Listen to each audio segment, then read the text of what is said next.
सुन लीजिए, धर्म किसे कहते हैं और परम धर्म किसे कहते हैं। धार्यते इति धर्म, हमारी ऐसी क्रिया, हमारा ऐसा भाव, हमारा ऐसा निर्णय जिससे सब धारण हो जाए, उसको धर्म कहते हैं।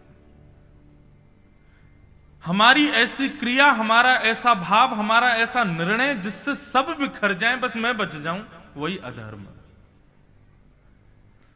जिसमें सबके हित का भाव हो, एक बार को अपनी इच्छाओं को किनारे करके सबका सुख विचार करके जो क्रियाएं की जाती हैं, उनको धर्म कहते हैं।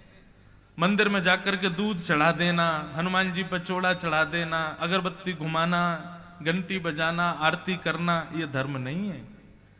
धर्म का मतलब जिसमें सबके हित की भावना हो। समझ में आ रही है बात? यह धर्म।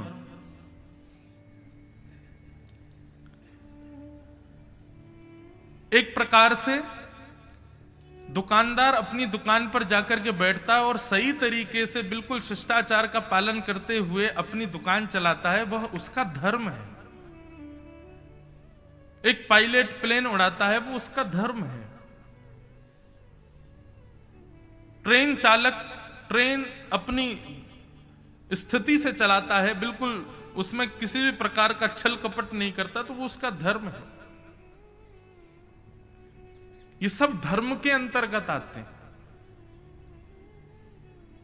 परम धर्म किसे कहा जाता है? एक प्रकार से ऐसा कह दूं तो इसमें कोई अतिशयोक्ति नहीं। इस पंडाल के बाहर आप जीने के लिए, खाने के लिए, रहने के लिए, अपने जीवन यापन के लिए जो कुछ भी कर रहे हो, नीति और शास्त्रों की बात मान के, वो सब धर्म है।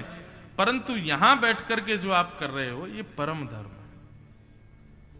धर्म और परम धर्म में एक भेद यह है कि धर्म से आप तन के सुख की क्रियाएं करते हो और परम धर्म से आप आत्म सुख की क्रियाएं करते हो, आत्मा के उद्धार की क्रियाएं करते हो। वो परम धर्म कहलाता है।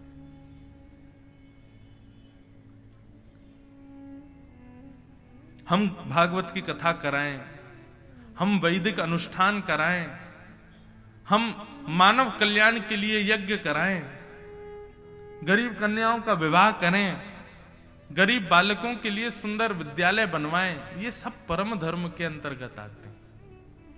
श्रीमद् भागवत का विषय क्या है? जहां परम धर्म करने की अनंत इच्छाएं प्रकट हो जाएं हृदय में, उसको भागवत का विषय कहा गया।